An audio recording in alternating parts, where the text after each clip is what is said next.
We'll move on to the U.S. now, where stock index futures pointed to a mixed open on Friday as traders eyed a crucial jobs report ahead of a probable U.S. interest rate hike next week. On the data front, Tuesday we'll see, or rather today we'll see non-farm payrolls, unemployment rate, and average hourly wages for February released at 8:30 a.m. Eastern Time, with the federal budget scheduled at 2 p.m. Eastern Time. It's also a big day today for the U.S. markets as the equity markets mark 8-year birthday. For details, I'm being joined by VOA Channels TV business correspondent Jill Malandrino, joining us from VOA office in New York. Good morning, Jill. Happy birthday to the U.S. bull market. Tell us about the big news.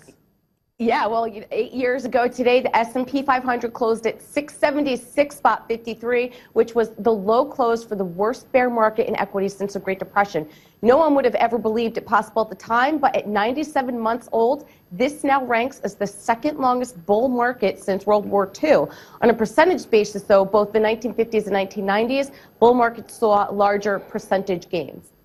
Now, this is quite an impressive run. Do traders see any selling pressure on the horizon? Well, we have the all-important employment report for February coming out in just under an hour. Expectations are for a solid report following the blowout numbers to the upside on Wednesday's ADP data. Beyond the jobs number near term, crude oil, interest rates, and politics could bring some volatility back to the market. U.S. crude oil prices fell below 50 a barrel to their lowest levels since mid-December, early Thursday, after the Energy Information Administration reported an 8 billion barrel rise in U.S. stockpiles last week. That was about 4 times as much as analysts had expected and marked the 9th week in a row of inventory gains. As supplies keep posting new record highs, energy sector stocks now bring up the rear and sector performance year to date down about more than 6%. Now, what are your thoughts on the impending FOMC meeting next week?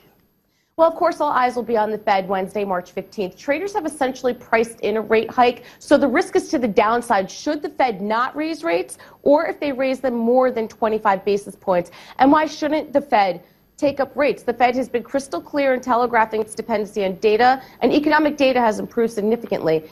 If the Fed were to keep rates unchanged, it would signal that it does not have much confidence in the economy, and then we would see some volatility since traders are, in fact, expecting that 25 basis point raise. Now, aside from the Fed's meeting, what other news would investors be focusing on next week?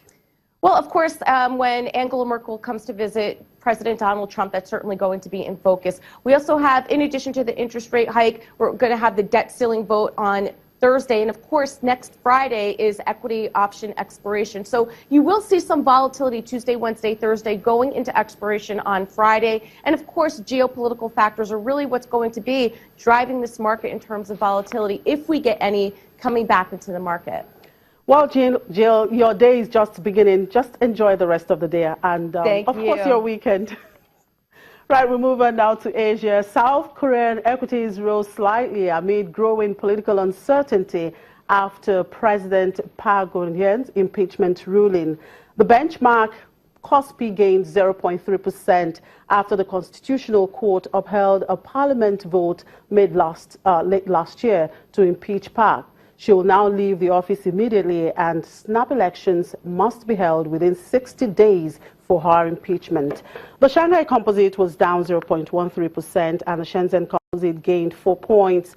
Hong Kong's Hang Seng was down 0.27% by the afternoon. Japanese benchmark Nikkei 225 closed sharply higher, up 1.48% as the yen weakened against the greenback. Australia's ASX 200 finished in positive territory, up 0.6%.